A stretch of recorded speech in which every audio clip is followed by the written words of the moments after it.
everyone! Hello mga ka-TikTok! Hello mga Beshi! Posting for awareness lang regarding sa mga scammers. So, na-scam po tayo ngayong araw na to. Nakakahiya mang aminin pero we were scammed by someone here in TikTok. Napaka-simple lang ng mga pinapagawa. Magla-like ka lang ng mga store sa Temu, tas kada like 30 pesos hanggang after welfare task where magpi-prepay ka. It started with 1,200. So kahit nagdududa ako nun, parang it felt like I'm walking on thin ice na parang sige, hanggang umabot ng 6-7. So kagabi parang confident ako na if I continued it today, mas lalaki yung pera ko. So, on my first level, she asked me to top up or to recharge 100 pesos to process small amount of orders like phone cases, slippers, accessories. So, na-process ko yung orders na yon. And then, I earned, I'm not sure, 10% commission on each of those orders. After ko mabigay yung pangalawang tax, which is ranging from 35 to 40,000. So, i-withdraw na, no? I-withdraw na si 180k na yung laman ng account ko noon during the time, 180,000. That includes the bonus for completing the task and also the commissions that I have earned completing the task. So, there was an error again. They said that I have to pay for a code na manggagaling daw sa merchant for me to withdraw the 80,000. And that's the time when I stopped.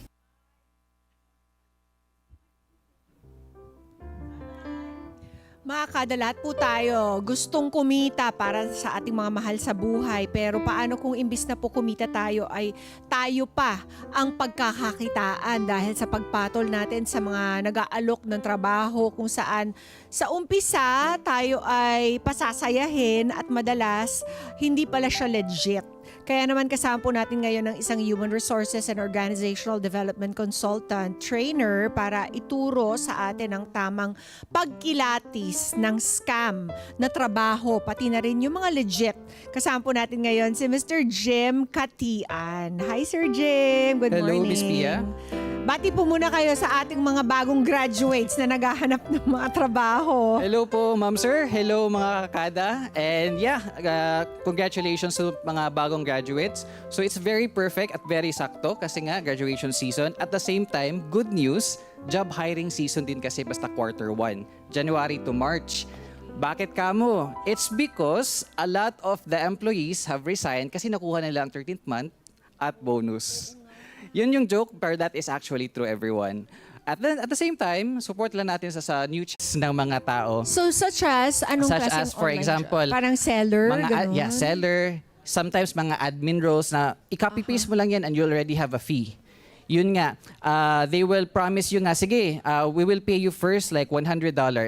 Mag-push through si $100. But the next time, they would ask you like, for you to continue to the next level, we would be requiring you another set of membership fee or level up fee na $200. So dapat red flag na talaga Red yun. flag na yun. Bakit ikaw ngayon nangangailangan, ikaw pa yung hinihinga Yeah. ng pera? Oo. Yun nga, kasi they are manipulating psychologically yung need ng tao. Because people like us, gusto talaga nilang makaprovide sa pamilya nila. And that is being capitalized ng mga scammers. But why would people pay? 'Di ba? The desperation, the urgency, na I need to do this. Siguro merong psychology behind it na parang kung scammer ito, I don't know parang I've never applied for a job wherein I had to Yes. shell out money. Oo. And ngayon, very, very, very evident, sa mga messages natin, sa mga text, may nagsisend sa atin na, congratulations, you've been selected or shortlisted to be one of our candidates. Napaka-red flag na yun, guys, mga ma'am, sir, kada.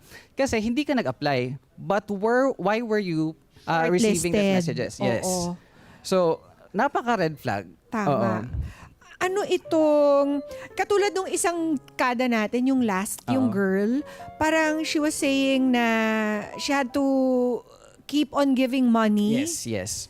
Yan yung example ko kanina, Miss Pia. Like, yung, for example, the copy-paste na job. I-copy mo lang yung link dito and then you paste it here. And then, magbibigay sa ng sweldo, let's say for example, $100. So may engganyo ka because there is now a breadcrumbs na nagsweldo sila. So it might indicate na, uy, baka legit to kasi may sweldo. Oo. Pero the next time, they would ask you na, before you can go to the next task, Oo. you need to pay us for the clearance of the task $200 or let's say 400 pesos. So, sige, because may natanggap na ka na, you would make it think na legit siya. Sige, bigay ako $200. Baka mas maka-ROI pa ako nito. Ayun. Yeah. So, hindi porket may natanggap kayo, ay legit na tong pinasukan nyo. Yes. So, ma'am, sir, mga kada, please check talaga. Do a background check sa employer. If nandun ba sila sa SEC, sa Okay. DTI, yun Okay. talaga. Please do your due diligence. So, SEC, dapat SEC registered sila Yes. or DTI registered. DTI registered. At saka minsan, Jim, alam ko, sobrang sophisticated na nila Yeah. na talagang, meron talaga silang website Yes, merong website. na fake din. Na fake It's just din. a facade. Yes. Yun na nga mga ma'am, sir, mga kada. Kasi nga, si scammer, nag-e-evolve din yan. Especially now with the help of AI. Unfortunately. So, noon, chinecheck lang natin correct ba yung grammar, wrong grammar ba, yung spelling ba. But ngayon, hindi na because may AI na. So, i-check nyo na lang. Baka may question na, do you want to make it more personal? Do you want to make it more human? Baka yun na yung mga red flags. But then again, you go back to free na acronym. First is, of course, if there are fees, red flag. If the recruiter is not found, red flag. If the employment is not found in SEC, DTI, red flag. At the same, too good to be true. Let's say, for example, yung trabaho mo lang is copy-paste, admin works, and susweldohan ka nila ng 80,000. You have no skills on specific items, pero sweldo mo is 80K. And wala pang interviews, no experience required. So it's very too good to be true. So that is already a red flag. O, ayan, i-save nyo na yung portion na yan ng interview ni Jim dahil napakahalaga niyan. So, since you're here na rin, Jim, ano bang mga in-demand na trabaho ngayon para sa mga new graduates natin? And give them an idea, if 80,000 is too good to be true, magkano ba dapat ang talagang i-expect Yes. nila as a first-time job Yes. seeker? Ito mga students mga kakada, I was once also a student and I was very ideal sa compensation. Pero ito ko lang masasabi ko, mas importante talaga ang experience because you'll never know that you will be permanent on that job or there is another offering for you or there's another opportunity of door that will be opening for you. Look for the experience. Of course, good pay is the best, but experience also is good. So what are the in-demand ngayon? Ngayon na generation, what is good kasi, there's a lot of windows opening for them. There are freelancing. In fact, influencer is already a job. At the same time, there are online jobs, mga VAs. There's a lot of options. Unlike before na we really need to apply for a company, talagang mag-line ka sa mga job fairs just to be considered. Ngayon, there's a lot. It's just one click away. But then again, mga kakada, the risk there, because it's one click away, you're also vulnerable from scammers. Kasi they are everywhere online. So we must be very vigilant. So remember the acronym na FREE kasi libre lang po ang trabaho. First and foremost talaga, check nyo, red flag. If may fee, may payment, wag na talaga yan. Saan mas legit maghanap ng trabaho? Legit, maghanap. Yung mga nababasa nating nakapaskil sa mga poste, legit ba yon? Kung ma-verify nila ang recruiter na legit. Kasi baka this one method ni kumpanya. Sige, papaskill tayo dyan. Let's go back to traditional Oo. na job posting. Balik pa rin tayo sa free. Yeah, balik pa din tayo sa Oo. free. If there is payment, medyo red Where flag. else can they start looking for jobs? Sa mga job fair. Job fairs. Oo. There is also the peso sa mga social media nila nga channels. You can follow them. There's also sa Job Street. sa boss job, you can actually look for them kasi they will also verify the employer who is looking for employees. So more or less, yung mga jobs na ino-offer doon ay legit. Dyan sa Legit. mga na-mention mo. Yes. But of course, there are also mga tasking or freelancing work. Let's say for example sa Upwork, it's an online job. Mga VAs. Basta wag ka lang hinga ng pera, baka maganda din ang sahod dyan. Because there are Huwag ka offshore hinga ng companies. pera, huwag ka hinga ng OTP. OTP, oo. Diba? Never give that away. Tapos hindi mo sinagot. Magkano ba dapat ang sahod ng isang first timer? Ito iba-iba kasi ang sahod. Not to be safe. Siguro range lang. Range. Kasi kung 80,000 is too good to be Too true, good to be true. What should our expectation be? Okay, I will be answering technical.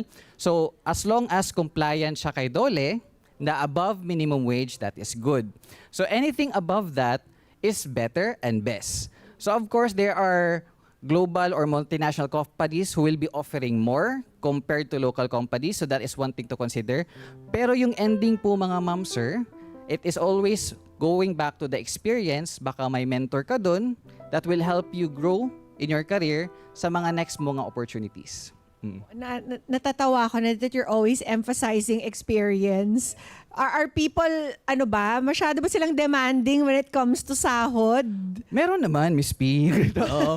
Oo, mga demanding. Pero of course, if you feel that you are entitled because ang dami mong work, then why not? But of course, you need, as an HR, as someone who works with the people and of course with the bosses, we need to also make timbang. Are we delivering? Are we contributing more sa shared goals sa organization? Ganyan. But then again, everyone, if it's fulfilling for you, then do it. Pero pag toxic na, I think you need to go for a backup plan. Oo. Kaya Jim, siguro in order for mga new graduates natin, ating mga kadang maghahanap ng trabaho ngayon, maging mas successful, baka you can leave them a few tips before we wrap this up. How can they better prepare for, let's say, an interview, and what should they bring? Ano ba yung mga skills na gusto naririnig ng mga employers sa mga hires nila?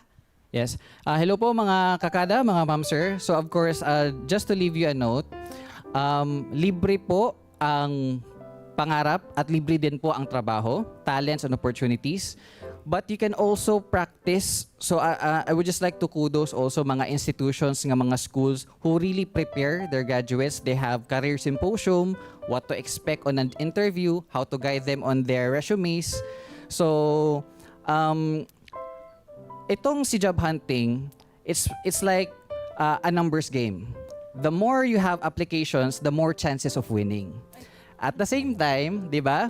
The more applications, the more chances of winning. And the more you are exposed, the more you get better with interviews. It's not always a perfect interview one time. Kasi baka, you might suck in an interview sa mga others, pero it might be training you for the best job Something better. Yeah, something better. Oo. So, job hunting is a numbers game. The more applications, the more chances of winning. Oo. At saka ano rin yan it's not just one-sided, di ba? It's also a match. Parang ano rin yan, parang dating din yan. Hindi lang yung girl, pero dapat ang namimili, syempre, the guy is also looking for something someone na match sa kanya. So, it's about the perfect match. Kaya, Jim, para sa mga kada natin may iba pang concern, saan ka ba nila pwedeng tanong-tanungin at ikonsulta? Yes, I'm now on social media. I'm now using also TikTok and of course Instagram. Follow me, Jim.Katian. Of course, I'll talking about HR contents, and you can also follow at my YouTube for full length na videos about anything about HR. At the same time sa Facebook ko na HR Jim Katian. Hope to see you there.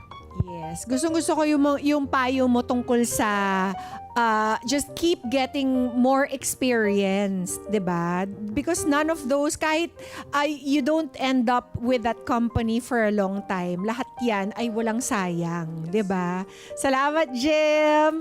Kaya mga kada mag-research, magtanong, at wag basta-basta magtiwala. Yan po ang pinakaunang dapat isaalang-alang para hindi po masayang ang inyong efforts at walang panghihinayang. Let's get together. Sunday 25. Sunday 25.